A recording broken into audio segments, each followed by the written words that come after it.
Hi. Hi. Hello, Cynical.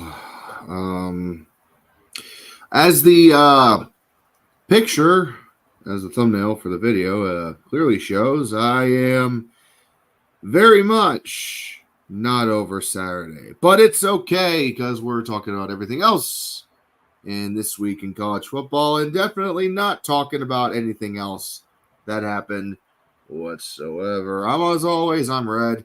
I am the drunken host of this show, the Secretary General and Premier of the Red Army. And joining me is one of the older members of that army, Mr. Akbar Fan. Good to see you again, sir. It's the Secretariat of the General Secretary, the Secretary Stalin. Stop it! You're always eating apples. I detect communism. Just a note: that is a reference to the movie The Death of Stalin. Absolutely hilarious movie. I know. I watched the History Buffs episode on that show. Which doctor have you called? Awesome. Well, we're waiting for a quart. A quart? The room is only 75% conscious. Two middle-aged men hit the bottle and living off copium. Peak college football, damn right. Copium is the most abundant resource there is for two very depressed football fans. This weekend was rough for us. I don't have anything else really to add to that, but we're going to add to it regardless because sadly, it is self-reflection time. Well, Akbar, you are my guest, so please go ahead. What much is it? It was Red River, the rivalry with Texas, and it was pretty much a rout, 34-3. Oklahoma just has nothing on offense. The injuries have crippled them all season. It's amazing that they have already 4 wins to begin with. Jeff Lebby leaving for Mississippi State, which upon hindsight, I mean, I get it. Jeff Lebby, if you're a coordinator, you want to be a head coach somewhere. But honestly, I think Levy's starting to think maybe I should have just stayed in freaking Oklahoma at this rate. Because at the way things going, Mississippi State might not even win a game in conference. They're getting upstaged by God's dang Vandy. What a world we live in, right? I know, but I'm going to say this. I saw Jackson Arnold pacing on the sidelines. I thought for a minute, there's no way they're about to put him in the game. They can't be that desperate. This game's already over. Why the fuck are you putting in the guy you benched? Pacing. The camera kept cutting to him for some reason. Well, all I know is Jackson Arnold's probably leaving this year. So, dude, for real. He didn't even play a full season. He didn't even play like a full season, so he could probably redshirt. Yeah. But anyways, we got we got Trustin Hawkins, but he's a true freshman, and Yeah. they're just going to have to go through the season, take their lumps, and maybe hopefully we might be able to sneak in with a 6-6 bowl game record. Maybe, who knows? I think he'll do a little better than 6-6. I mean, the schedule isn't, it's not like the gauntlet. You're not playing Georgia next week right now, for God's sake. You're playing a South Carolina team that's absolutely pissed at South Carolina. Yeah, well, y'all played in tougher environments. I think you'll be okay. Let me just say this. You said, what was the guy's name again? Hawkins, right? Quarterback or the offense coordinator? Quarterback. Wasn't it Hawkins? Yeah, Michael Hawkins Jr. Yeah, he looked pretty good. He had some flashes of pretty good moments, and I mean the fact that he's a true freshman definitely helps out. It kind of gives a little salve to the burn a little bit there. Like, yeah, Texas took back the golden hat, but hey, you got a promising quarterback for the future, and just need to get the dang injuries healed up. Need to get the wide receiver quarterback. Need to get the. Oh God. OU is about to enter their own version of Charlie Strong, Texas. Have fun, says Mr. Cynical. Maybe. I'm drawing a blank on your head coach. Who is it again? Oh, Brett Venables. Venables, that's right. Yeah. I don't see that son of a bitch as a Charlie Strong type. Well, look how they did last year. Yeah. I mean, for God's sake, he took a team that was left for dead by Lincoln Riley, and he's rebuilt them into a good team. Defense is great. The only thing is they needed the offense now. If they had a decent offense, you keep the Texas was just constantly out on the field. Time possession will kill you. That's how Alabama lost to Vandy in the first place. I mean, let's be real. Defense can't be defense can't get a rest because the offense keeps going 3 and out and all that stuff. I mean, let's be real. If it wasn't for Dylan Gabriel transferring, that could have been a different game Saturday. Maybe. You know what I'm saying? If he had stuck around, it could have been a different game. I still say even if Dylan Gabriel had stuck around, it probably wouldn't have made too much of a difference. You think so? Well, the offensive line is just pretty much all guys on all the third stringers, and there's no wide receivers anymore. They're having to use their dang safeties and cornerbacks as wide receivers now. Oh yeah, I remember that. Good Lord. I think the injury bug comes and gets its due. It sees no jersey, home or away. It just sees bodies. And it's a damn shame. Anyways, Oklahoma just hopefully a good recruiting year next year, and hopefully they'll start. Also, they were crippled with the fact that so many graduates last year, like the whole offensive line graduated last year. So yeah, that's the one thing people always forget about the offensive line. It's like, okay, just throw 5 big dudes up front and make a wall. You got to remember, if the offensive line and Reggie glitched out, and you might as well just have nothing up front. Please repeat that again. Please repeat what you said. I didn't. You cut out for me. Oh, sorry. That's the one thing people kind of forget about having an offensive line. You can't just throw 5 fat guys on the fucking O line and expect them to do any blocking. And if anything, and they just become a speed bump if they don't have that gel. If they don't have that time to work together, and that's something that just takes time. You can't really develop that over a spring and fall camp. That's what's been hurting OU's because it's been a bunch of third stringers and just all rotations and all that stuff. Like nobody's been able to, there's been no consistency in terms of who's starting and who's playing and all that stuff. Yeah, it's a good learning year for OU for sure. Plus, it's your first year in the SEC too. I mean, the expectations are always high, in the Palace on the Plains, but at the same time, expectations were high in the fact that OU. Basically, if they hadn't gotten screwed over by the refs in 2 games, they would have been undefeated and go into the Big 12 championship. I don't know if Oklahoma can survive in the SEC and the Big 12. They had the pitch that basically they can always win the conference if they could beat Texas. In the SEC, they don't have that same pitch anymore. Well, I mean, to be honest, it's hard to win the ASCC now in general because it's got more teams and no divisions. I mean, the fact that the East is no longer existing and Georgia's going to have to earn everything it gets immediately levels the playing field because, they had to play Alabama. They got to go play Texas. In Alabama, they had a trap game against a very resurgent Vanderbilt, and then they tripped up and lost. If it was still a divisional conference, they wouldn't have played Vanderbilt at all. Exactly. So, yeah. So, I mean, the fact that we don't have divisions anymore was already going to make this tougher for any team in the SEC. It's always a dogfight of a conference. It's just that now there's no line drawing everybody in half. Now it's it's a free for all. You play who you play, and we decide based on tiebreakers who goes to Atlanta. Look, nerd stop. OU is gonna have some trouble, but again, this is OU. We're talking about a team that's won national titles. It's a team they had like freaking 2 straight. I mean, pretty much 2 decades of dominance in the Big 12. Coming. I mean, kind of on a downward slide and all that stuff is not gonna be truly devastating for them. I mean, Texas was on a downward slump for a whole decade, and now look, there was no downward slump. They were just down. They were just down. Well, you get what I'm saying. Now they're resurgent again, so it's just like, hey, look,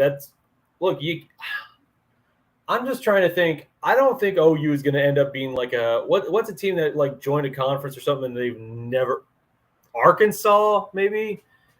I guess. Yeah, I don't think Arkansas has won the SEC since they joined the Southwest Conference in the 90s. And speaking of joining unlikely alliances, we got a guest in the chat, Russell Wilson. Hey, Tree says he wants my number. Dumb gamers. Oh, boy. Is he trying to get his sweaty shirt back? Does he suddenly regret everything? I don't know. Oh, Texas A&M also hasn't won the SEC yet. Miami has not won the Look ACC. at Miami this year, I forgot though. about that. Yeah. Well, look at Miami, though, this year. Look at Miami's record the last 5 years. They get promising, starts and fizzle out in the end. And honestly, they should have died against Cal at Berkeley. That should have happened. Cal and Virginia Tech, but whatever. Yeah. Miami might run the table with freaking Cam Ward somehow. That might be the case this year. So. Mm-hmm. No, he says no. He wants to call me during his stream because Russell Wilson is saying, "Oh Jesus Christ! Now you're fucked." Oh my God. Mm-hmm. I didn't realize they allowed cell phones on the sidelines in the NFL. But hey, good luck to you, Russell Wilson. Godspeed, good sir, and keep that number close to the chest because I know more than a few people who would abuse the shit out of that.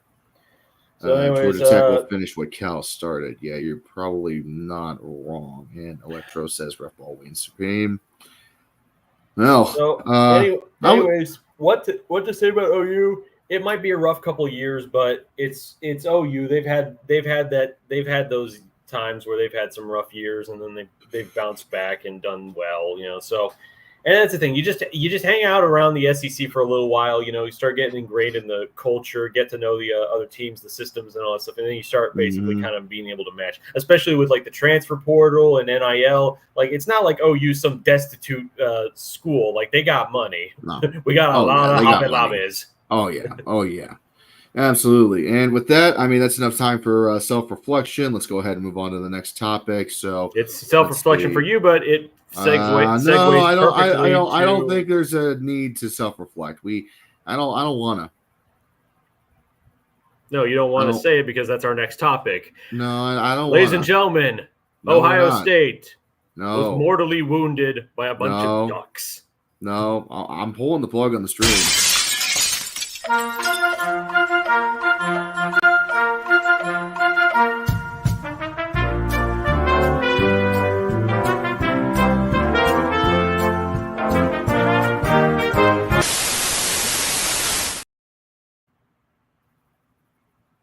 I'm not here.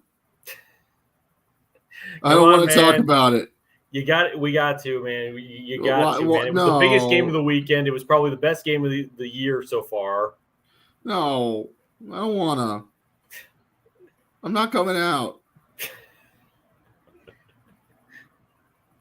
Would you do it for a Scooby snack? Ruby Rack? It's hilarious. Okay, all right. You know what's funny? I'll be a man. You know what's funny is that Scooby doesn't talk with the R's anymore. Ever since Frank Welker started doing the voice, he just talks normal. Yeah. Well, there's no avoiding it. The Bucks got fucked by some ducks. Is that a word that rhymes with duck? First off, hey, Bull, good to see you too, buddy. Hope you're having a good day in the beautiful island of Hawaii. Big Ten time zones suck. Yeah, it's the whole country now.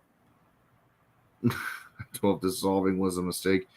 I went skydiving, hiking, kayaking, cliff jumping, and bodyboarding this weekend. Aren't bye weeks fun? Jeez. Yeah. Ohio State's on a bye week, and thank God we fucking need it. Okay.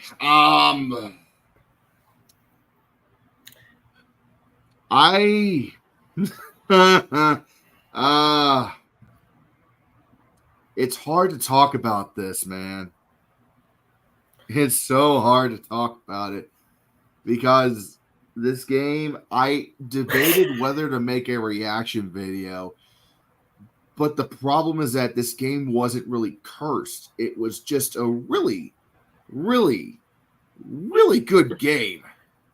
I'm sorry. I'm sorry. Bill's comment.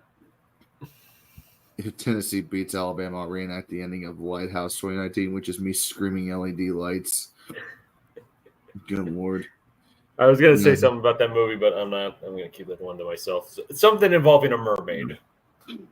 Fair enough. I meant to watch The Lighthouse. I know, I do too. Actually, it's on HBO Max. I had to watch it. Can we just talk about The Lighthouse? No. Look, I will talk about anything but the fucking. All right, fine. Okay, this is what I'll say about my thoughts this weekend. It started off flaky. The game itself was a fucking fever dream. I still don't know fully what I saw. Like I know what I from the saw. first drive, we got a lucky break that the referees didn't review what should have been an interception to start the game. That was and the ball never hit the ground. It was literally on the guy's chest, and the Oregon player just ripped it up. I mean, just pulled it. Yep. And that should have been an interception, but Ohio State managed to run down and hike the ball, and the refs didn't even bother like blowing the whistle as soon as the play started. Yeah, I mean, the thing that I can't quite get over, it's the ending. Like the whole game itself was a chaotic mess, but it was the best possible chaotic mess. It was a back and forth slugfest. It was a back and forth heavyweight fight. What Alabama versus Georgia should have been. That's why I didn't do it in service of me talking about it, because quite frankly, I still can't really talk about it. It's hard to not sound like a shriveling little bitch. You said it best during the stream. You said that game was going to probably come down to whoever had the ball last. I was right, except Ohio State had the ball last and still lost. Exactly. All right, let's just do it. Your quarterback clearly does not know how to read time. Okay, now you're gonna get me going. So let me start off by saying this: Dan Lanning, go fuck yourself for that goddamn loophole by using too much man towards the end of the game and milking the clock. I hate you, but I also hate how fucking smart that was. God damn you, sir. That was such a smart play. I wish we could have thought of that. Next, people were shitting on Jeremiah Smith for getting the offensive pass interference that backed us up out of field goal range. I'm not mad at Jeremiah Smith. He is a true freshman wide receiver. He played great the entire game. Once he actually got going in the game, I should say. He was covered up all the first half. In the second half, he popped off. I'm not going to get mad at a true freshman for making a true freshman mistake in a big-time game. It's the first big game he's played in. Darn, speaking of wide receivers, we got to talk about. Okay, let's just talk about the ending first, and then we'll talk about the other.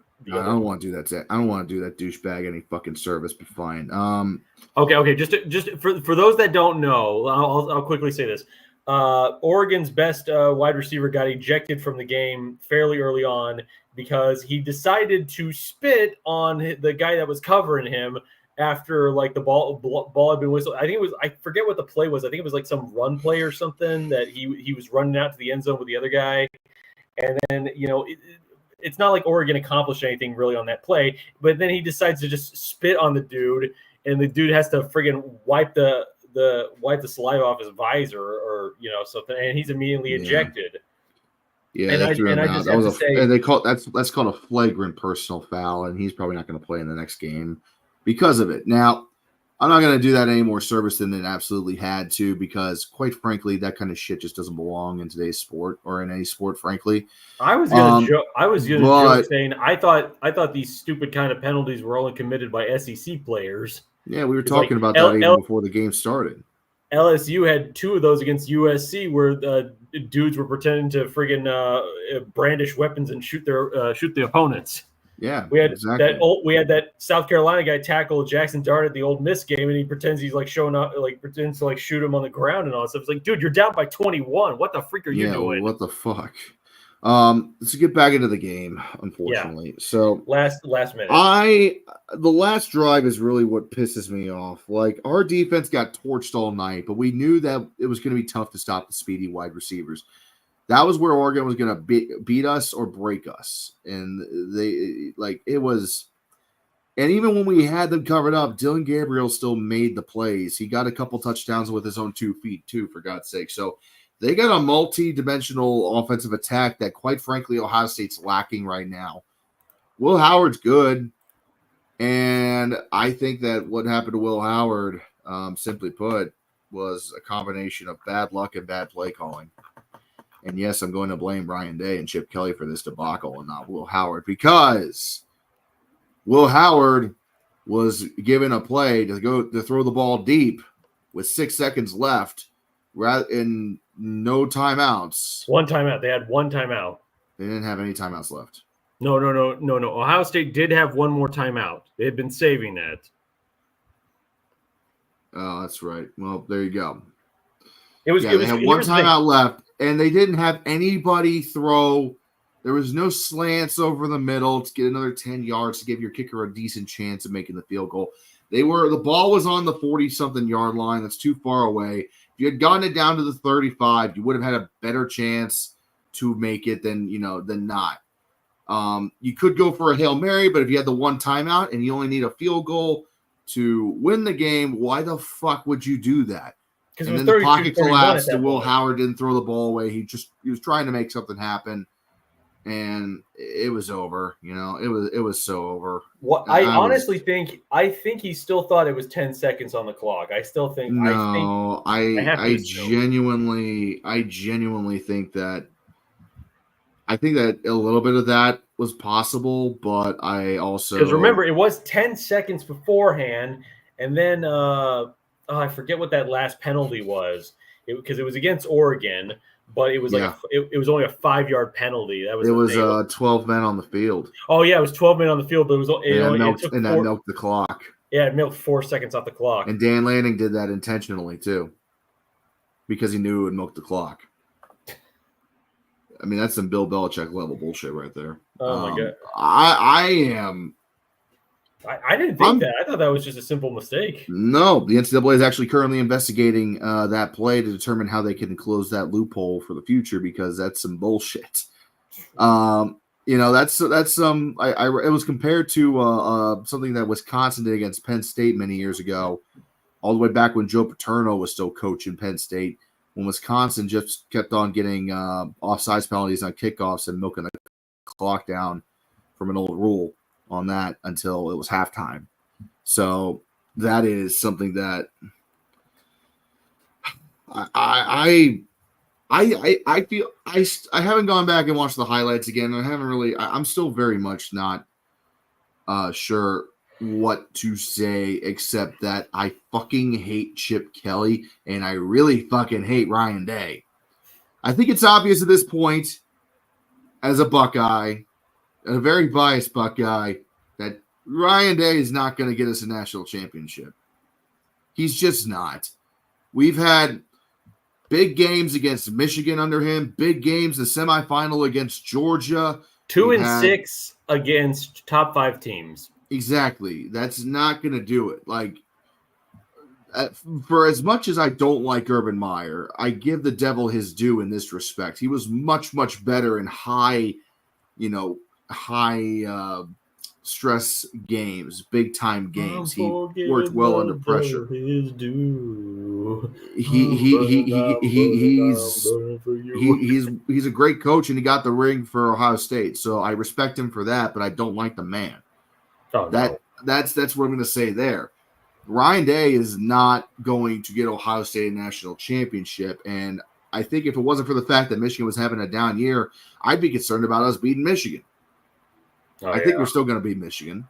No problem. And at least if we beat Michigan, we'll have we are going to have to run the table now if we're going to get it to Indianapolis to probably play Oregon again.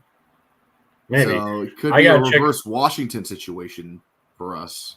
I got to check. I want to check Oregon's football schedule first. Yeah. Who do they have to play now? Ohio State's idle this week. Then we got to play Nebraska. Meanwhile, Oregon's last 6 is Purdue, Illinois, Michigan, Maryland, Wisconsin, and finally Washington. So they could probably easily. Illinois might be their biggest problem. They're going to run the table. Oregon's going to run the fucking table at this point. They're going to be undefeated going into Indianapolis. So they'll lock up a playoff spot before they. Hey, any given Saturday, man. Any given Saturday, you're not wrong. But Ohio State still has to play Michigan, obviously. Penn State. We got to play a tough Nebraska team. Then we got to play unbelievably a tough Indiana team. Penn State. Is this finally the year James Franklin can get over that dang hump and actually beat Ohio State in the big game? It's going to be in Happy Valley, and it's going to be a stressful night for me. You still have to play Indiana. Yeah, I'm actually going to go to that game. Oh, that's awesome. I'm getting tickets to. I've never been to a Buckeye game in my life. My girlfriend's a Hoosier fan, so perfect scenario. I thought, hey, we'll go and we'll watch Indiana get beat up, and it's not looking like it's gonna be like that. It's gonna be a fight, I think.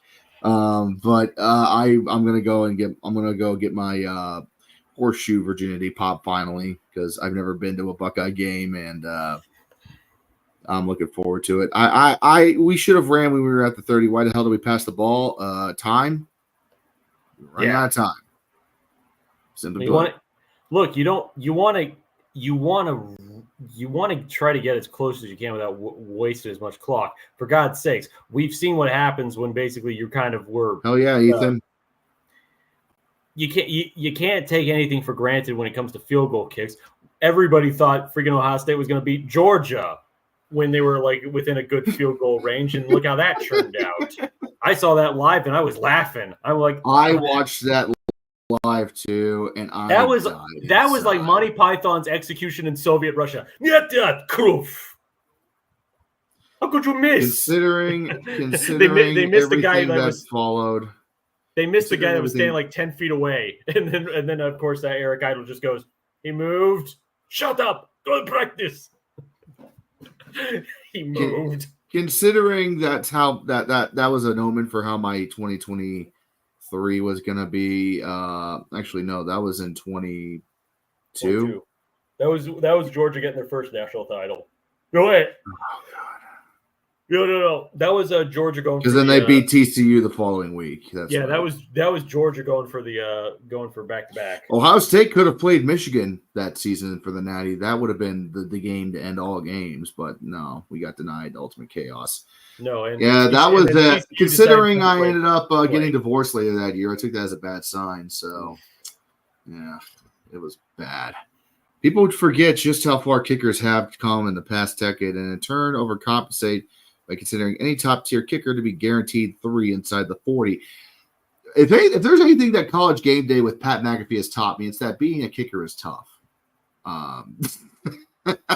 Being a kicker is tough. I have mad respect for guys like Justin Tucker and Bates who can kick a ball 60 yards and hit the needle hit the head of a needle. But like, I definitely, I think that if we had gotten another 10, 15 yards, I'm not saying we could have won. We would have been looking a lot better, though. If we had just thrown the ball over the middle, pick up 10, 15 yards on a slant route, call a quick timeout, and then line up to kick a 50-yard field goal.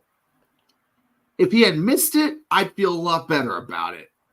Because it's like, hey, that was a tough kick. We were in a tough spot. It was a tough game.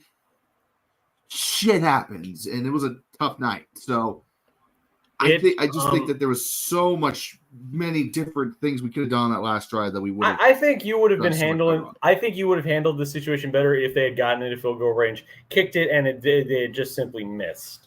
Because it was. I think you were more. I've been there. I was exactly there with Georgia. I didn't feel like this when we lost to Georgia. That makes sense. It just had to end in the stupidest way possible. All-time classic of a football game. And I gave the Ducks my respect in my Oregon video a couple months back. And they have, and my respect for them has grown, but also the sense of rivalry now. Could you imagine that? Ohio State and Oregon having a Big Ten rivalry? Give me a break. This is going to be that's insanity to say that. But I am looking forward to the many battles ahead for years to come with Oregon. But I am still rather depressed.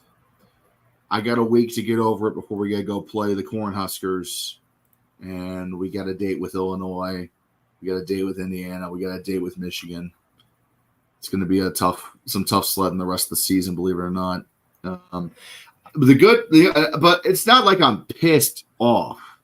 I just can't understand how that could have happened. Because the fact is that Ohio State has all the pieces there to be a national champion. Will Howard's a great quarterback. We got great wide receivers in Abuka and, Jeremiah Smith. Our running back room, Henderson and I'm completely botching fucking Judkins. That's a great rotation to have there. So we're deadly. And honestly, our defense isn't bad. We got the Oregon wide receivers are just fucking fast. They're fast, bro. They got track stars on that team. Right. And it's hard to keep up with them. So I think that automatically means that Oregon's going to win the national championship? No. Texas might have something to say about that. We'll see about Texas. We will see about Texas because honestly, honestly, I mean, they have to play Georgia. That's the thing. We have to see after this Georgia game because for crying out loud, we might see Texas host Georgia and then they get absolutely thrashed. In which case the SEC is completely fucked. Not entirely. Then it's just back to the whole idea of just like, okay, so yeah, so basically Georgia's back on the top pedestal again, as we kind of expected coming into the year. Because remember, we were saying this early on that it's just like, oh yeah, because of being left out. Oh, this is gonna be Georgia's revenge tour. Kirby Smart's gonna be on the warpath, And then they're just like, and here's the thing: it could have been the case if they hadn't, like struggled so bad at the start of the first half against Alabama. Could have been a much different scenario, especially if Georgia had won that game. But the fact that Bama still came back over a weaker Alabama without Nick Saban and without some of the players that they did have last season. I mean, you got to remember they lost some talent in that transfer portal when Saban left. So Alabama's been weakened for sure. They are very mortal, and we do need to move on now because I have said my piece about the Bucks, and we're going to move the fuck on. Okay. And this is a great segue because Bama wins barely against South Carolina. Holy shit. I saw that ending. I saw like the last quarter. I saw the moment I started watching because I was seeing like Alabama not running away with it. And I'm just like, oh, dear Lord, they're doing it again. You got to be kidding me. They are going to freaking end up. Oh, my gosh. They're going to. I agree, madman. That's not good. That is not good. But Alabama, and here's the thing: Alabama was driving. They were driving. Then Milroe threads the needle, but unfortunately, the needle closed up and he got picked off in the end zone at like the end of the third quarter. See, when I saw that, I thought, "Oh shit, they're gonna lose." Yeah, there's no fucking way South Carolina blows it, and then they blow it by fumbling. They fumble like just a few plays later. So then it's just like, okay, so no real harm, real done. Alabama's just kind of back to where they were beforehand. Yeah, and then and you don't give Alabama second chances because you will pay for it. And they scored the touchdown. They didn't get the 2-point conversion though. So then South Carolina drives, and their kicker misses it by a mile. Yeah. Because here's the thing: they were showing on the stream on the game thing. They were showing the yard line of like where the kicker range is, and they weren't close to that range yet. But they were still like, okay, let's just give this kicker. Like they were constantly saying like this kicker has not kicked anything like really far. He's kicked like I think the furthest he was kicking was in the 40s range. Well, I mean, when you're at that point in the game, what other choice do you fucking have, right? Like, you got to do something here. You can't just walk away and go for it on 4th and a mile or however long it was, and because you weren't going to get that first down. And I'll just like South Carolina is South Carolina. They're prone to blowing leads. Like, they got something going there. They got potential to be. If South Carolina does 2 or 3 different plays during the course of this season, they would be looking a lot better right now. If they hadn't fumbled the ball against Alabama, we could be talking about Alabama potentially being out of the playoffs entirely now. But thankfully for Tuscaloosa, Gamecocks are going to Gamecock, and they cock the game. So that's like South Carolina. There's no such thing as a pushover SEC team this year, unless you're Mississippi State, in which case, sorry, Stark Vegas, you're kind of fucked.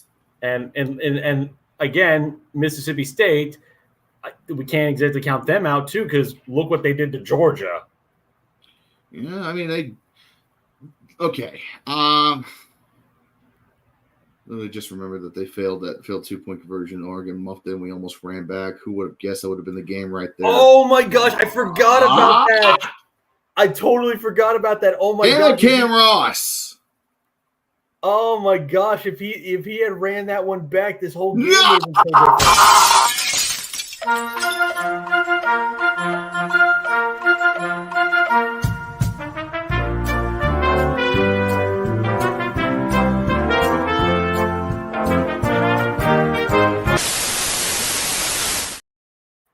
Do you want to take I'm not 5 doing this just anymore.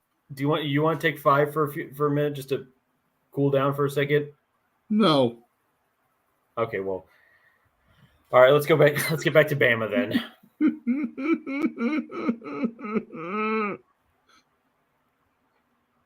Okay. Anyways, South Carolina misses. Bama starts running the ball, and basically all Bama had to do. Bama was doing smart. They were running down the clock, and then they basically got past that 2-minute warning. And Milroe, it's like 3rd and 10, and basically Milroe decides to go for it was basically all or nothing at that point. It was an all or nothing move. You're up 20 to 19. He decides to go for the pass play. If that's incomplete, South Carolina doesn't have to use a timeout or something, or the clock won't run down. They'll give South Carolina more time. He throws a beauty to, I forget that player. I'm sorry, I don't really know Alabama's receivers except for Williams. But anyways, Williams. Boom, touchdown, and Alabama kicks the extra point. So now they're up 27 to 19. So basically, South Carolina is forced in the position where if they even want to take this thing to overtime, they have to drive down the field, score a touchdown, and get the 2-point conversion. They did just that, except when it drove down the field quick, and then a crazy catch in the end zone, barely keeping a foot in, and we are essentially almost tied, except throws it away on the 2-point conversion, so it's 27-25. So now South Carolina on the kickoff. Everybody knows the onside kick's coming, and Bama bumbles it. Yep, they muffed the reception on the kickoff on this onside kick, and South Carolina suddenly gets life. I swear that game was, if it wasn't for, if nothing else happened, that's all we would be talking about right now is Alabama nearly completely blowing it on an onside kick to South Carolina. But of course, South Carolina, they drive down the field. They get so close. It's 4th and very close to the end zone, they send airmail on 4th down. Yeah, Alabama's defense decided to, stiffened up at the nick of time, basically, in terms of I was watching those plays, and I'm just seeing the Alabama defense. I'm like, why are you not blitzing this freaking guy? And then when South Carolina gets the ball back with 40 seconds left, then they start blitzing. It's like, thank you. And then the quarterback's running for his life and basically was put in that predicament. Actually, I think there was a holding penalty too, I think, on that drive. I want to say that pushed South Carolina back further, keeping them out of field goal range. And here's the thing. If South Carolina had a better kicker, it would have been, they would have needed certain yards, and they could have might be made, but they were dealing with a kicker that is not able to make really long kicks apparently. So it put them in an even more tougher situation. And then the dude just throws airmail and then just easy interception. Of course, the Bama guy that caught the interception almost kneeled in the end zone. Yeah, I know. And he got kneeled in the end zone, which honestly, since he had possession in the field of play and then went into the end zone, if he had done that, that would have been I guess that would have been a safety. Yeah. Thankfully, the other guy was quickly telling him, no, come back out, come back out. Run it out. We got to run the clock out, which they did. So there you go. I would say this about to put a little bow on this one. Alabama's in deep shit. Maybe. Again, maybe. They've been struggling. They got Tennessee Saturday, for God's sake. That's not going to be an easy one because Tennessee, they're coming off of a couple of rough weeks. Losing Arkansas. And then they had a tough one against this Alabama what's her versus name? this Tennessee is going to be the equivalent of two morons fighting.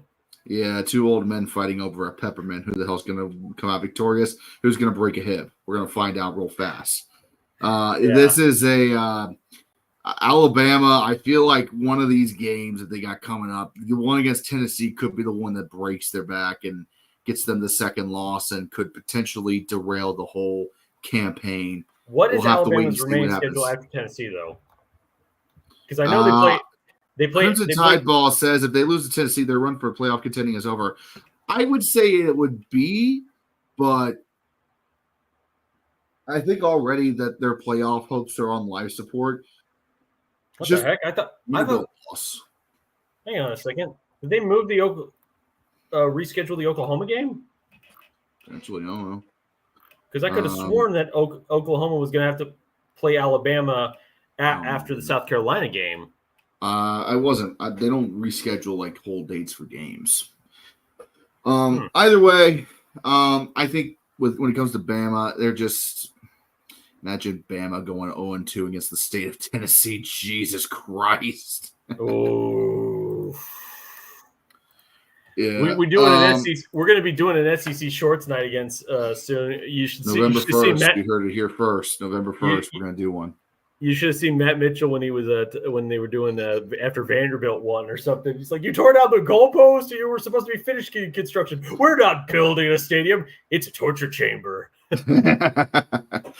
Some madman. You hear about the Western Michigan versus Akron game, or did you cover that? We haven't covered that, and I wasn't planning on covering it, but that's a good thing to bring up because I almost forgot about it. Akron and Western Michigan had a delay for like hours and hours and hours due to a storm in the area that just would not go the fuck away. I don't know when they finished that game, but it was late. It was very late when they finished that fucking game.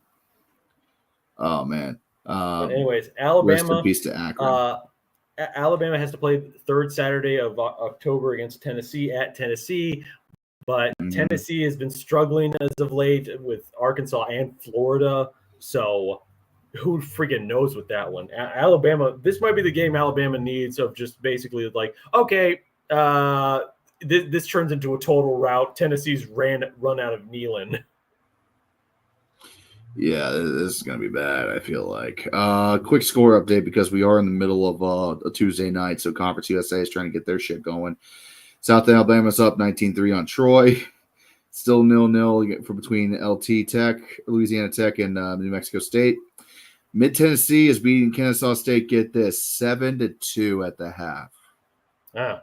7-2. We got a safety in the Kennesaw State game. My God. Yeah, if you're Alabama at this point, all I can really tell you is buckle the fuck up and pray to your wherever God you believe in that Bama wins out, because if they lose again, they're sure as shit not going to Atlanta. I don't think another playoff. I don't think they're going to be out of the playoffs if they lose to Tennessee, especially considering you're probably going to see a couple of 2-loss teams in the mix of the playoffs, thanks to just how this is going to play out. But then you're going to be comparing. Okay, what was this team's 2 losses compared to this team's 2 losses? Alabama's loss to Vanderbilt is going to be the one that kills them every single time. I guarantee you. It was a crazy week, Valor. I agree. Score the most difficult way. Don't score for the rest of the half. Alice football, ladies and gentlemen. There you go. Kennesaw State. Do you have anything else to add about Bama, or are we good to move on? We're good to move on. I mean, that's the thing. Right. It's just that was a crazy game. Could have been a heartbreaker for Alabama to lose at home on a thing on a play that they shouldn't have. It was an onside kick. They had that multiple like 2 or 3 times before the South Carolina guy jumps on it. Anyways. Yep. All right. And I just realized something. Florida State plays Duke Friday. Oof. And I'm not going to be doing any coverage on Saturday because I'm going to be at an event with family. So I think Friday night, as the Dope Burns goes live, we'll see. Moving on to the Trojan horse of USC. blowing the lead to Penn State. My God. Trojans. This is why I will never buy a Trojan condom. That's not even the same. What? I don't know. I don't know. I wanted to make it. What the f was that?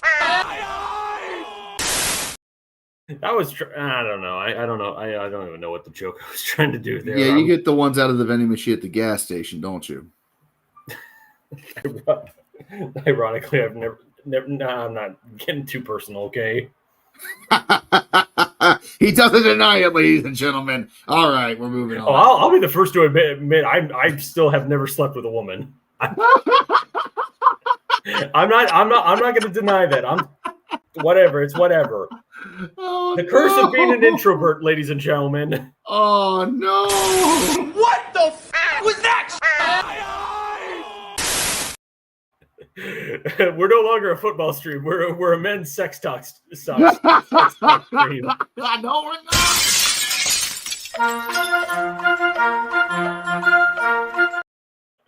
You're not. Somebody fuck this man. All right, but I ain't doing it now. What the f was that? There's a joke about that one line from Full Metal Jacket, but I ain't saying it here. We're not going there. 7.62 millimeter Full Metal Jim Jacket. can swim. It's bizarre seeing the Nittany Lions being on the good end of a brutal collapse. Oh, You're okay. So absolutely right. okay. So I didn't really catch much of that game. What the heck happened? What was the what? So, Thank you, Bill. Anyways, USC. How big of a lead did they have? I'm gonna double check it now, but they had a substantial lead at halftime. It was 20-6 at the half. At one point, they led 20-6. Then in the third quarter, Tyler Warren get a 32-yard touchdown pass from Drew Allar. Oh, great. He's cut out again. 20. USC gets a field goal. Penn State gets a field goal.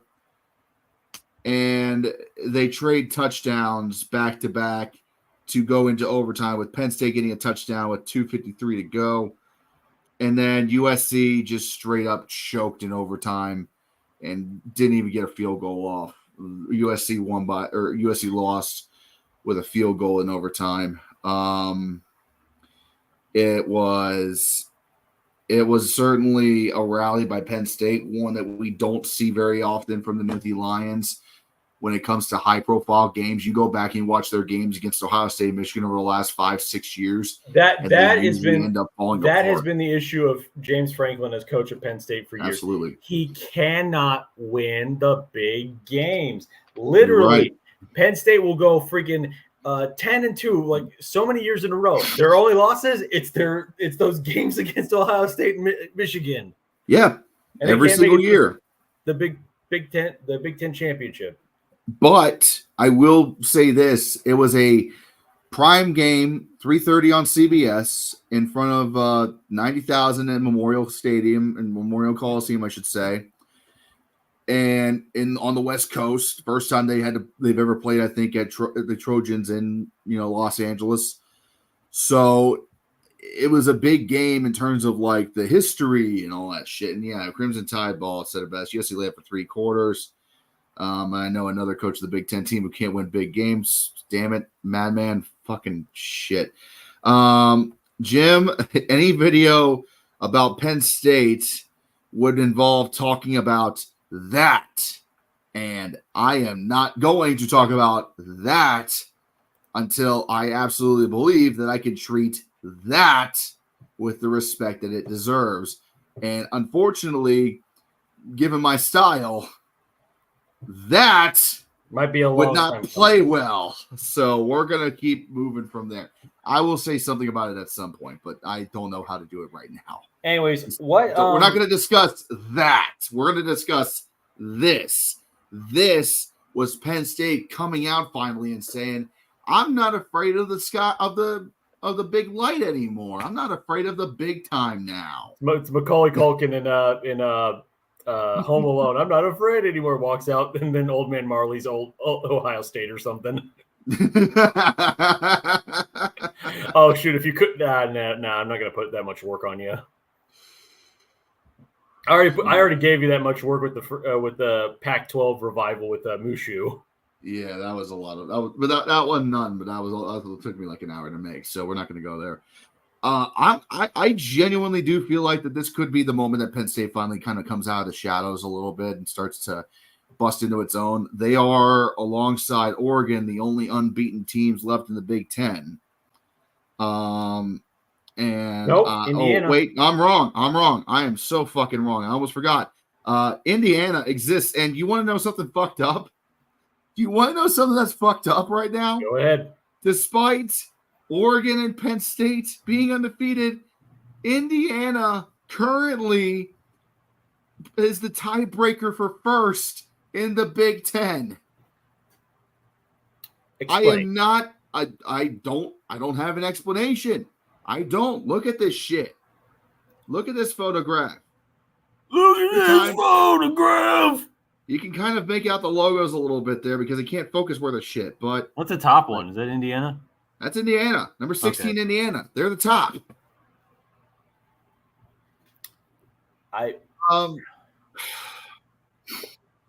Penn State has 6 games left. One of those games is against Ohio State. They do not play Michigan this year. Nope. They play Washington. They play Ohio State. They got Wisconsin. They got Minnesota. They got Purdue. They got Maryland.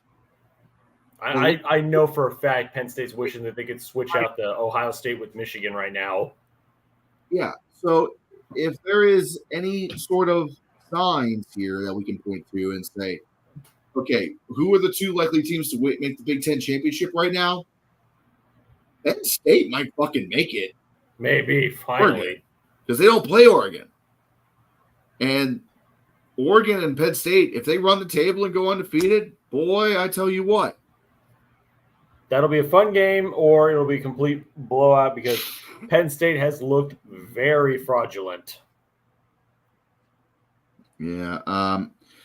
But the one thing I think we are kind of forgetting about right now is USC. What is much else to say about USC other than they are just constantly blowing it?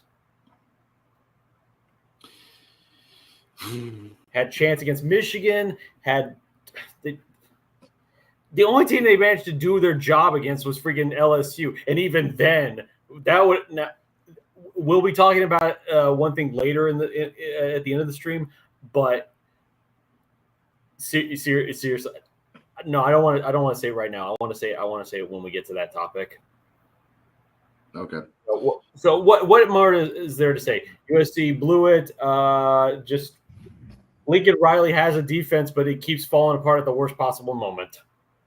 What's going to be kind of concerning for USC, for Penn State, I should say, going forward at this point is, can they not let that shit happen against Ohio State? All they got to do now is just beat Ohio State around the table. They do that. The Big Ten's theirs to lose, and they got a date with Oregon at this point. Doesn't Penn State Indiana also too? Yeah, they have to also play Indiana. That's who knows on that one. Indiana.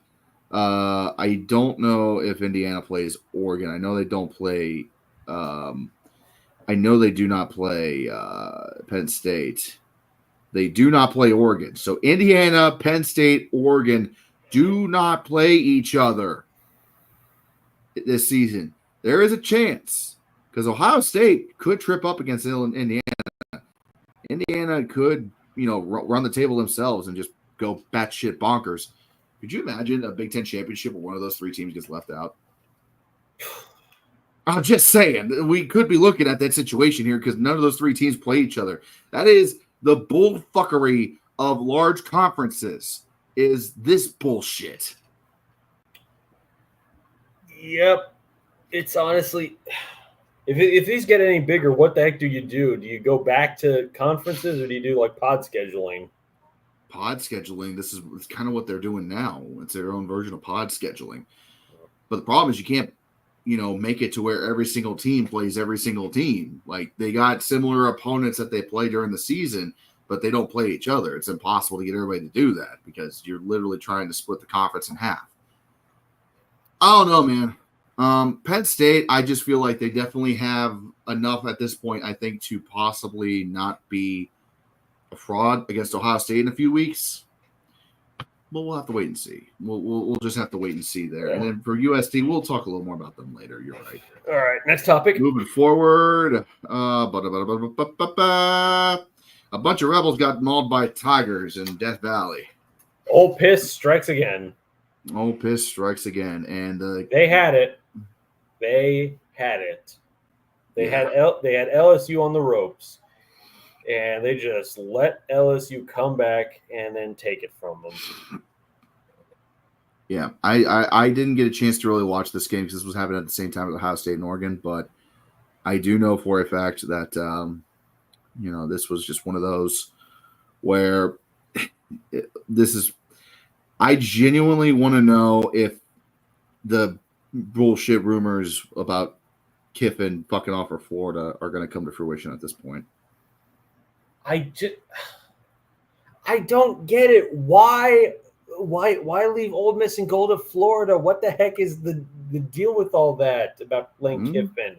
Does he have any connection to Florida in the first place? No, but does that really matter? Florida's an established program. Ole Miss. So is Ole Miss.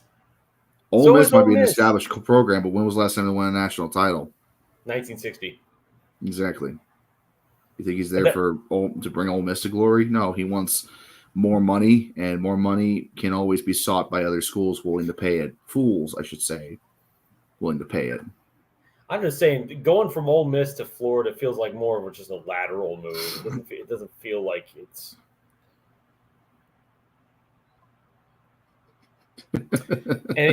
Anyways, LSU, Ole Miss got the ball first in overtime and basically messed around. Was constantly like the crowd was so loud, and that was kind of the point. LSU won the coin toss and they decided they wanted the ball on their side of the field where the Ole Miss fans weren't. Yeah, and it worked. Jackson Dart looked so lost because the players looked so lost they couldn't hear because Death Valley was just so loud. It resulted in Miss having to kick a field goal into on their overtime possession. So then LSU throws a touchdown on the first play. Yeah, Kyron Lacey, 25-yard touchdown pass from Garrett Nussmeier, and that was all she wrote. And I mean, Ole Miss had a 17-7 lead on LSU at one point. That's true. Late in the game. Late in the game, though, it wasn't late in the game. That was in the second quarter when they had a 17-7 lead. They had a 10-point lead on them at one point, but that doesn't really mean shit in this conference. It's Ole Miss. It seemed every year. Early on it looks like maybe this might be the year, and then they find a way to screw it all up. Is this the year they finally jump the hurdle? Nope, they keep crashing face first into the track.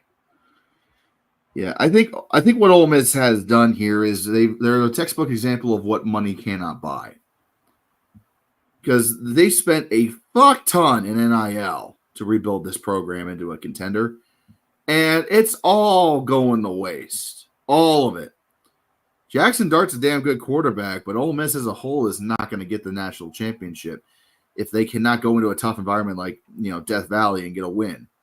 They already blew it against Kentucky earlier this year. They are effectively one foot out of the door at home. They're out of the playoff, I feel like, at this point.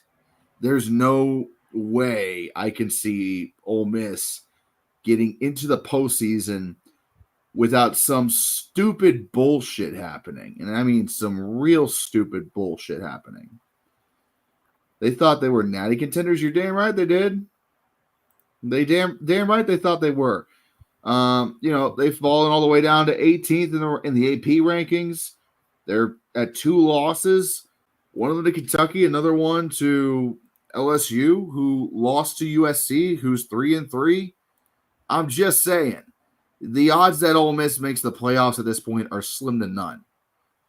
So if you are, Lane Kiffin, and this was your best shot with this program, and you're probably not going to have a good shot next year, well, it's time to duck tail and turn and go find more money somewhere else.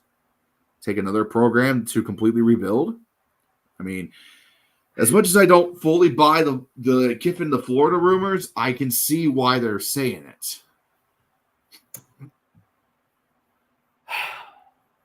Long story short, Ole Miss just keeps figuring out ways to lose what they should be able to win. Yep. Plain and simple. That is the Ole Miss mantra at this point. Now, shall we hit we were already talking about, shall we hit the next topic? Because I'm trying to remember what's the next one we got? Probably the most unexpected one out of anything from this season. Because for the first time since before we landed on the moon, since JFK was shot, and for once I'm not making a joke about that, Army and Navy are both ranked in the top 25. Both are undefeated. What the heck? They finally just stopped doing the running like the four running back situation, like three guys behind the quarterback. No, I mean the thing about what I've seen a little bit of both this season. I haven't seen enough to give myself an educated opinion on what I think that is causing their success. It's a factor of a couple of things. Number one, let's just be honest here, dumb luck, because the military academies do not recruit football players based on their skill. No. They recruit football players out of the people that are already committing to serve in the United States military. Their first priority is service to the country through the military, as it should be. So the fact that we are potentially looking at potentially the two least successful programs. Oh, that would be so awesome. The Army beating Notre Dame. I'm getting there. The fact that these two programs are so successful for the first time since our parents were kids. Actually, before our parents were kids, before when our parents were babies, is my an parents incredible thing to think about it. It's an incredible situation, and it's awesome to see, because a lot of this is just dumb luck, because they sure as shit didn't think they would be doing this well. No. And potentially now they're competing for a spot at the table for the playoffs, which you want to see a throwback. There it is right there. Army or Navy being in the running for a playoff spot. Now, that's going to be quite an argument if both of them run the table. And then of course they're left on the outside looking in because Boise State was ranked higher. Yeah, Genty's going to kill you. That's why. Boise State should be higher, frankly, because they're that damn good. But neither of these teams are going to win out, and I'll tell you why. The odds that they both beat Notre Dame is slim. Oh, they both have to play Notre Dame? Notre Dame and Navy have a game in MetLife. Army and Notre Dame have a game in South Bend, I believe, as is tradition. Gosh, how? So that'll be that's going to be the great equalizer, I think, between the two programs. That's not going to affect them for conference play, but that will definitely, believe it or not, that's going to have some playoff implications. All right, let me just put it like this. Notre Dame plays Navy in 2 weeks. They got Georgia Tech this week, Navy the following week. After they play Florida State and Virginia, the second to last game of the season is against Army in South Bend. Okay? Imagine that Army is still undefeated at that point. Imagine that Navy somehow beats Notre Dame. Notre Dame would be out of the playoffs. Good. It's at a neutral site in MetLife between those two schools, by the way. Notre Dame and Ivy is being played at MetLife. It's a neutral site game, so no home field advantage. So Navy's got a little bit of an edge there. But at that point, Notre Dame will be out of the playoffs if they lose to Navy. So Army could come into South Bend and potentially knock off Navy, which would probably put Marcus Freeman on the hot seat. Let's be real here. And if that's the case, you could have both service academies totally undefeated going into the end of the season. And then you're looking at, oh, shit, they both beat Navy? Oh, fuck. Are we going to be dealing with a playoff play-in game for the AAC championship? plus they got to play each other the week after that for Army Navy and Lincoln Financial. You want to talk about a clusterfuck? This is why the playoff committee should have taken this game into more consideration, because I understand that I know that Navy and Army are not the teams that they were in the 40s when pretty much everybody played for a military academy back then because of the war. I understand that. What I don't understand is why you don't even give it the thought, because you know how fucking nuts college football is. You know how a season can look completely different from one year to the next. You know that there's some crazy shit. We already got Vanderbilt being good for fuck's sake this season. Like, of course Army and Navy are going to rise from the dead. So I want to know, like, so you're going to tell me this. You can tell me that Army and Navy could play for the AAC championship, both as undefeated teams, potentially for the playoffs, for the 12th seed in the playoffs. Because let's say Boise State loses. All of a sudden, look who the fuck is representing the group schools. One of America's teams, right? You want to sing the song here? They could play each other in the AAC championship game. One of them wins. And then they play the week after that in Philadelphia, and then the other one wins. And you're saying that you would still leave out a one-loss Boise State team after that? I have no You want to cause some bullshit? That's the bullshit button right there.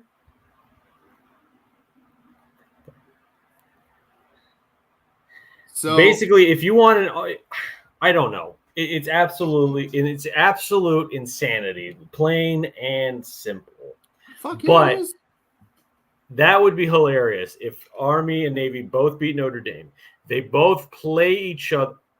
You know, I don't know if it was. It seems kind of crazy, but do you think both schools could come to the agreement that they just don't play their Army Navy game? The next week? No, they ain't gonna do that. Are you kidding me? Two reasons that would not happen. Number one, pride. Number two, money. Because money talks. BS walks. Bullshit walks. And you know how much fucking money that but for broadcasters, you think they would just cancel that? No, you're right. No, of course not. Well, the conference championship must be canceled then. They'll whoever is the home team will get to host Army Navy, and then you got to play the next week after that in Lincoln Financial. All the cadets get cheaper tickets to the Army Navy game.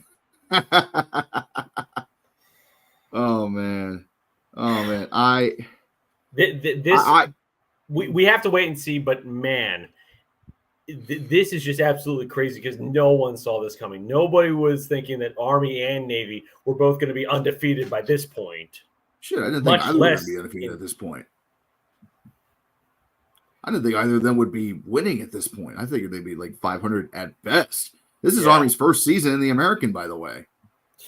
They were independent last year. They were dog shit. They've been the doormat of college football, along with their brothers in Navy. And it seems like they both have decided to resurrect each other right around the same time. Navy hasn't been this good in years. Army has not been this good in decades.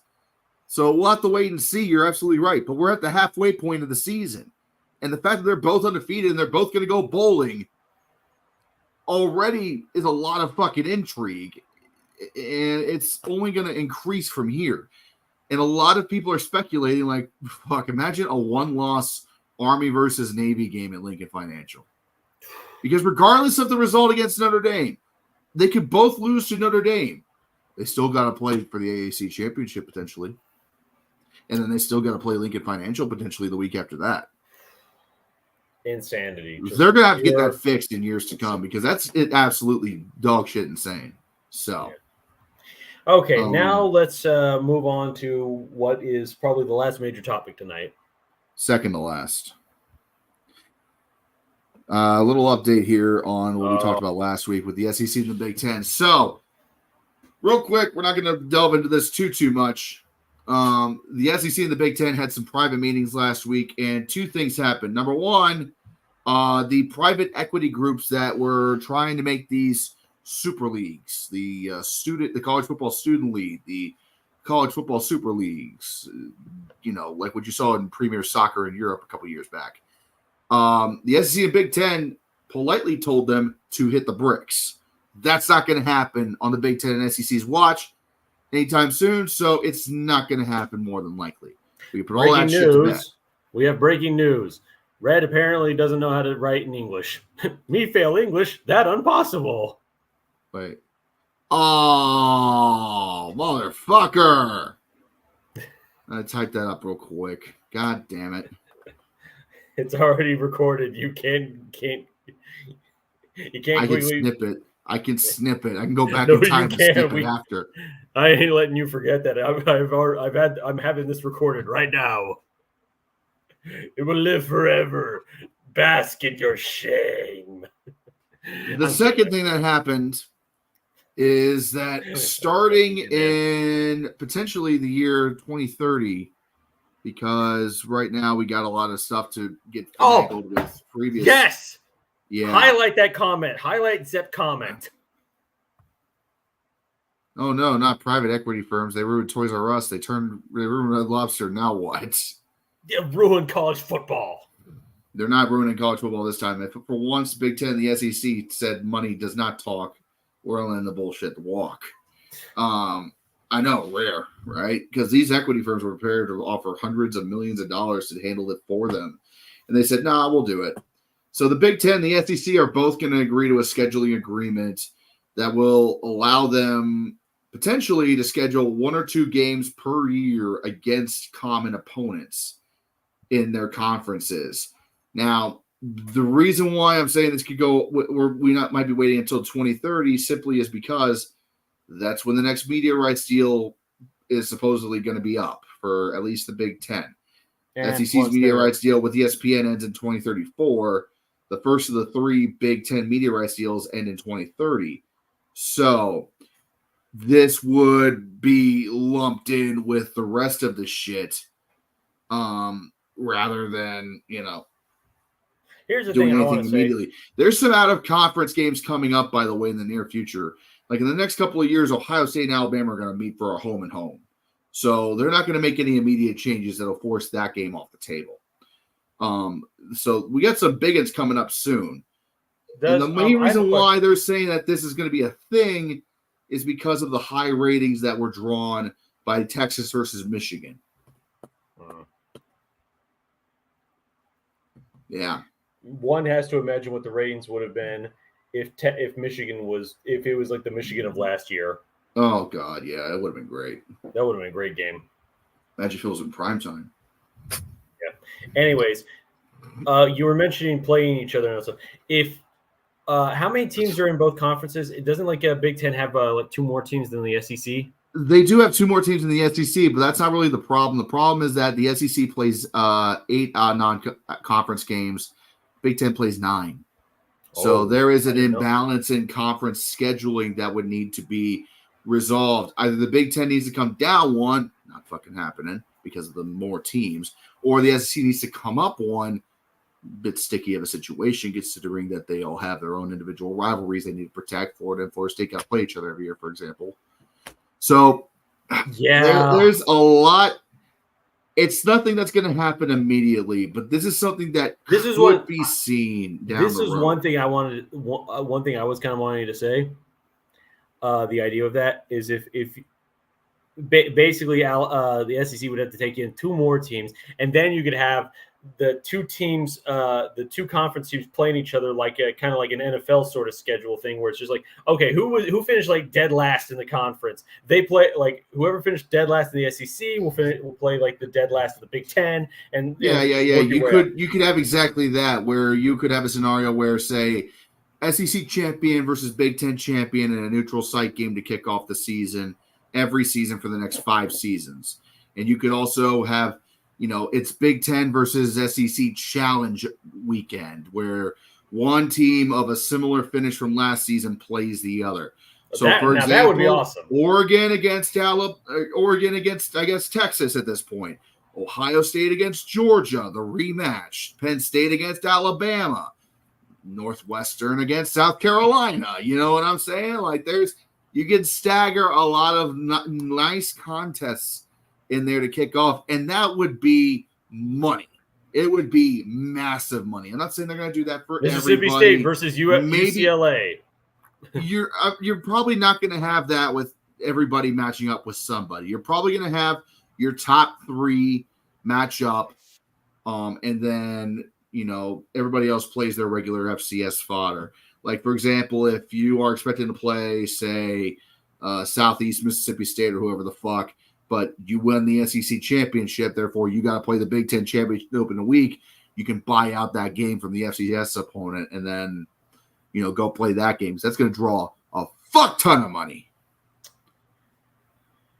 And I think that's all we need to say about Matt, that I think you hit the nail on the head. They're stealing an idea from college basketball because there's already a bit of a classic between the Big Ten and the SEC in basketball, I think.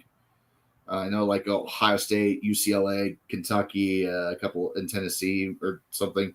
You already got these challenge classics with like 2 or 4 teams that play each other every year in Vegas or some shit. So it would be great for the sport. I think it would be, it'd be fucking it would be, just our mouths would be wide open for that shit. Like, yes. So, no, give that to me, but it's probably not going to happen for 6 years due to media rights right now, and also they got all these other games scheduled out well in advance because that's how college football has always worked. So this is going to take time to really develop and gel into something else. So sadly, nothing to look forward to right away. Unfortunately, Sooners and Buckeyes will not play each other in the near future. Sorry, Akbar. So, with that, 2 seconds. Hang on. You're fine.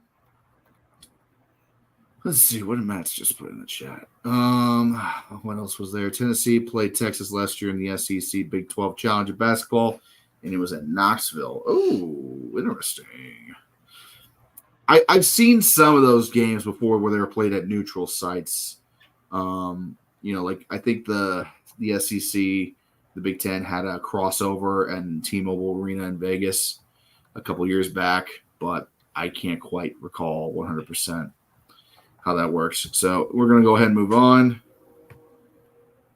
And last topic of the night before what's in store for next week. Who's on the hot seat? Because it's a cooking. That stove is on fire. And after this weekend, we haven't really seen any big names getting canned yet for any college football teams, which is actually kind of surprising considering how it started.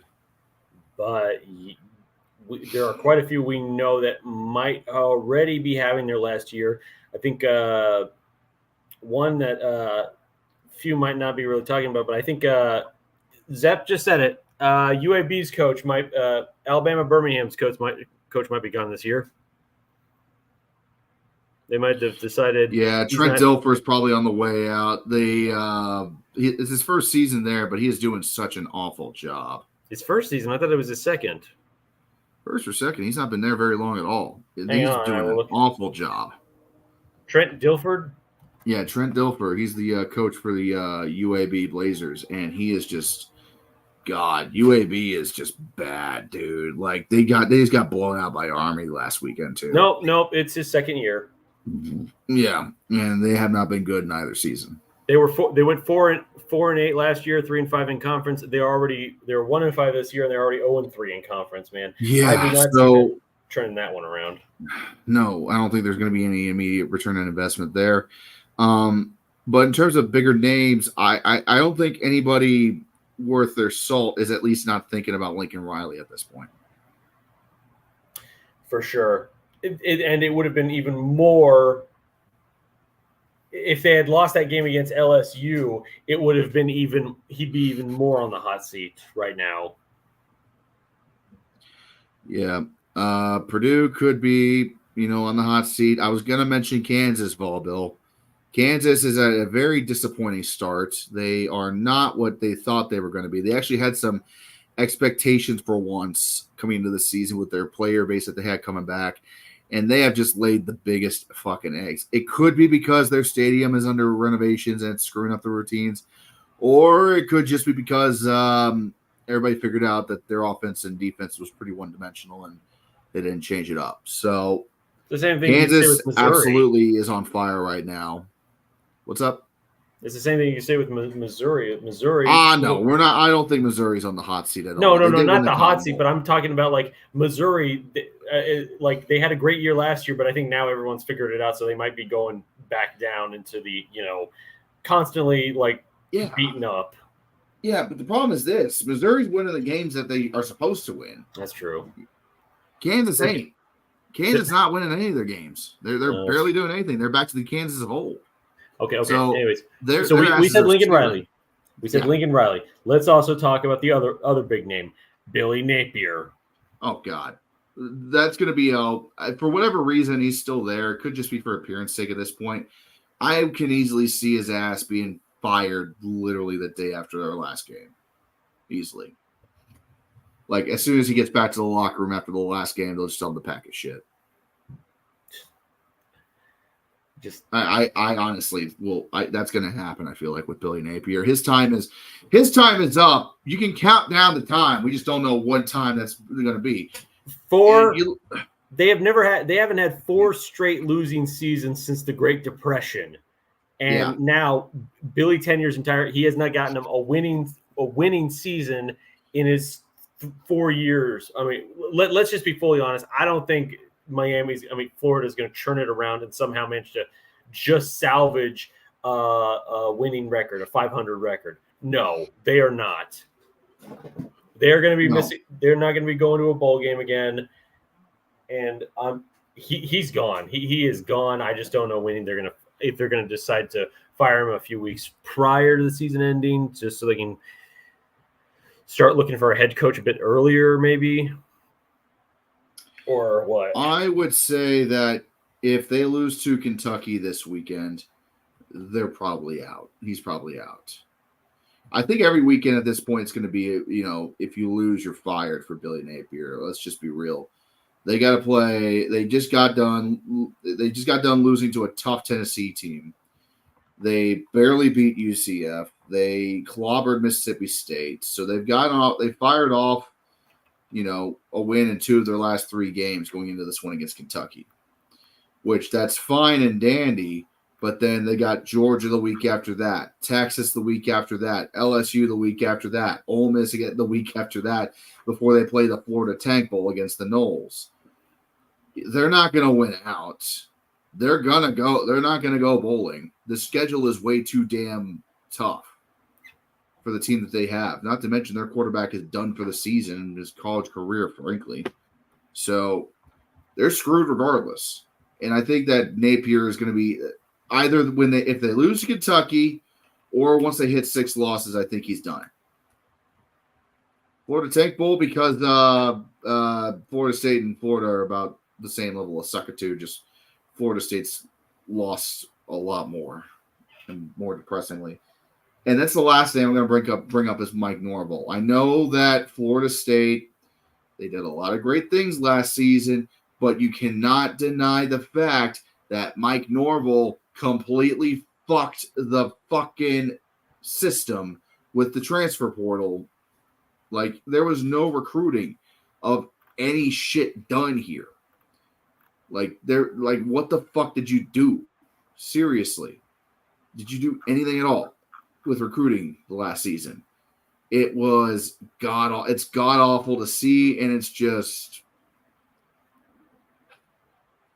I'll have more to say on my next episode of As the Doke Burns, but for right now, I could honestly see if Norvell loses out and they go 1-11.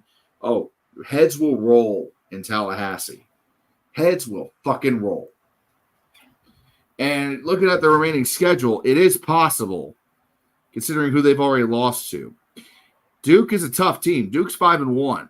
They got to play Miami the week after that. They got to end North Carolina game. They could win that one, but then they got to play Florida State. They got an FCS win the second to last week, and then there's the collision of bullshit in Tallahassee between Florida and Florida State. So I genuinely think they'll only win maybe 2 games out of the last 6. So 3-9. If you go 3-9 after going 13-0, I believe your coach should be fired, frankly. But that we got to remember, he's got the Jimbo contract. He does have the Jimbo contract, but if they're willing to pony up all that fucking money to pay their lawyers to get out of the ACC, they can pony up enough money to get him out of the fucking contract. That's for sure. That's just my thought. Anyways, All right. But right now, and then there are some other coaches that are on the hot seat, but it's just like none that are that highly prolific. Like, I mean, Purdue's coach. We can talk about Purdue's coach. We can talk about some other coaches, but fucking Matt's had a decent one. North Carolina State's coach, maybe.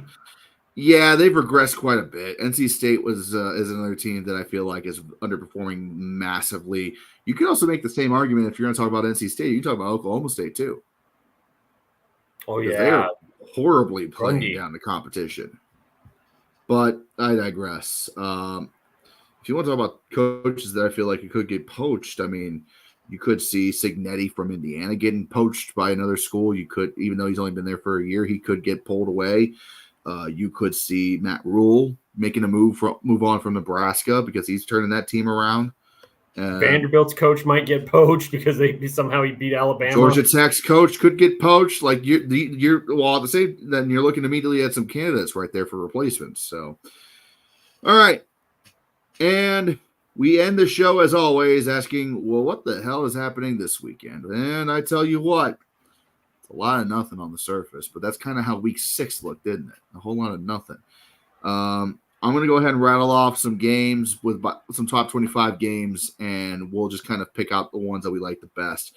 Starting off Friday night, number 2, Oregon travels to Indiana to take on Purdue, which is going to be a nice, easy win for Oregon. That's going to be on Fox. Maybe. Oklahoma State then has to go to Provo and play BYU. That'll be do or die for the Cowboys for sure. Saturday, we got the Schnellenberger showdown between Miami of Florida and Louisville in Louisville. So that'll be an interesting one. That could be one that trips up Miami, honestly. Maybe. Louisville's a tough team to put away. SMU beat them, but that doesn't mean that, it was a tough sledding for SMU to get that one out of the way. Clemson has potentially an easy win against Virginia on tap, although Virginia's looking pretty good, 4-2. You got a showdown and big noon between Indiana, number 16 Indiana, taking on 5-1 Nebraska in Bloomington. That's a delicious, unexpected game if I've ever seen one. I love that. Auburn takes on good old Mizzou. And East Carolina taking on number 23 in the AP poll, Army Black Knights. Oh, my God. I still can't believe I'm seeing that with my own 2 eyes. Now we're getting into some of the bigger boy games. We got number 7 Alabama taking on number 11 Tennessee in Neyland at 3:30 on ABC. That's going to be a good one. And it's going to be a rip-roaring good time, I feel like. What do you think? Pretty much. Notre Dame has to go on the road to Georgia Tech. That could be a game that trips them up because the Tech has been very dangerous this season. Please, Tech beat them. I would love to see that, man. I would love to see Tech get another big win. One of only 2 top 25 matchups this weekend, and frankly, it shouldn't be a top 25 matchup. Number 24 Michigan against number 22 Illinois. Yeah. In Illinois. Well, Illinois had trouble with Purdue last week, so who knows? But I would honestly feel comfortable giving Illinois the win there. You think so? Well, anything could happen, though. But honestly, if Illinois wins, at what point do we stop talking about how bad their opponents are and how good Illinois actually is? I don't know. Tennessee running back Dylan Sampson is 3 touchdowns away from being the top rushing touchdown leader in school history, a record that has stood since 1929. Another reason to watch on Saturday in the season. Thank you, Mads. It's a good stat. Actually didn't know about that. Going on elsewhere, the 49ers of Charlotte travel to Annapolis to take on the 25th ranked midshipman Navy. Still can't believe that. It's going to be a blowout win for the midshipmen, I feel like. Although Charlotte's having a respectable season. They're 3-3 right now. Texas A&M has to travel to Stark Vegas and take on Miss State. LSU and Arkansas playing for the boot in Arkansas, and they're feeling mighty good still after that win against Tennessee the other week. So that could be a tough one for LSU. It very well could be.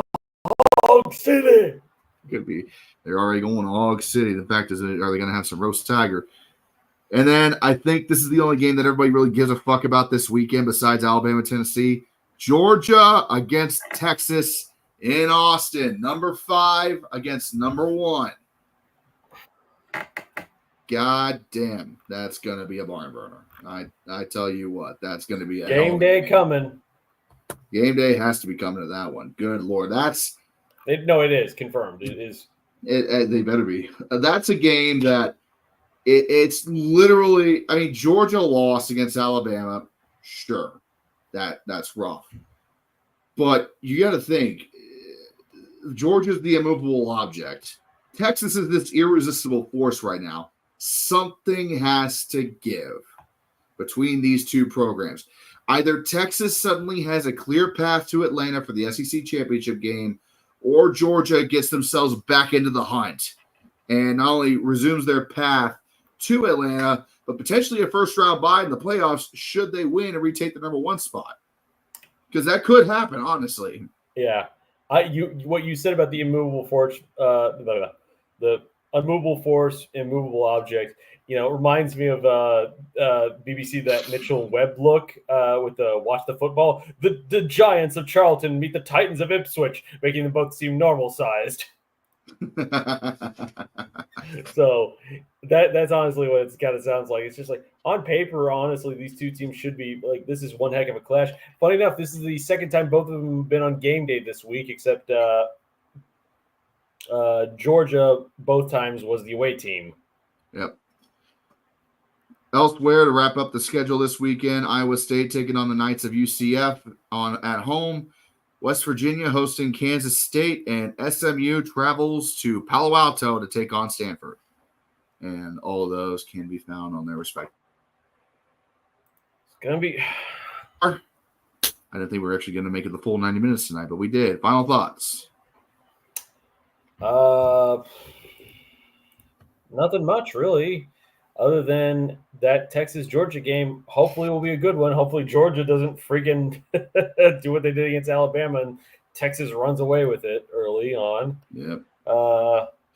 Of course, as a Sooner fan, obviously I am pulling for Georgia to beat Texas and beat them bad, hopefully. I hear that. Ohio State title this weekend, so we're going to be licking our wounds and figuring out how the fuck we're going to finish out this season with the OU has to play South Carolina at South Carolina. They'll be playing so pissed because they know they should have beaten Alabama at Tuscaloosa. Yep. So what is the current plans for the channel in the near future? So as I hinted at earlier in the stream, no game stream Saturday. I am going to be at a function for my family, so I will not be around for that. I will be keeping a very close eye on the game against Florida State and Duke. I'm going to be watching Bama and Tennessee. I'm also obviously going to keep an eye out on Georgia, Texas, and we'll upload any updates as they become apparent. I'm also working on a little special something. After a string of strong wins defeating the... And that's all you get for now. I'm working on a video I'm finally getting that Notre Dame video worked on, so we should be having that one up in due time. Hopefully this week or next week at the latest, depending on how much I'm able to get done in a given day. So yeah, we got some new stuff coming up on the channel. And of course, the SEC Shorts Night. Yep, and on November 1st, in a couple of weeks, we're going to do a special SEC Shorts movie night here on the channel. We did one of those before the season started with Akbar and Illogical. We're going to be doing another one because that was so much damn fun. on Friday, November 1st here It's on gonna the be channel. especially fun watching Watch some. this season because today's Yeah. or yesterday's was pretty funny. Yeah, we're gonna watch some SEC shorts. Gonna watch some what's his name roll calls, Matt Mitchell's, and we're gonna shoot the shit and have a good old chill stream for that. So we'll have that coming up in a couple of weeks. But for right now, that's all we have time tonight on This Week in College Football. We'll be back next Tuesday for more discussion on the comings and goings of this great sport. As always, thank you very much, Jack Lar, for joining me for this stream. Thank you one and all for joining. And if you like what we're doing here, subscribe. Join the Red Army. It's a lot of fun. We have cookies. I don't have cookies, but maybe somebody else does. And I'll see you guys very soon. Take care. Have a good week. Night.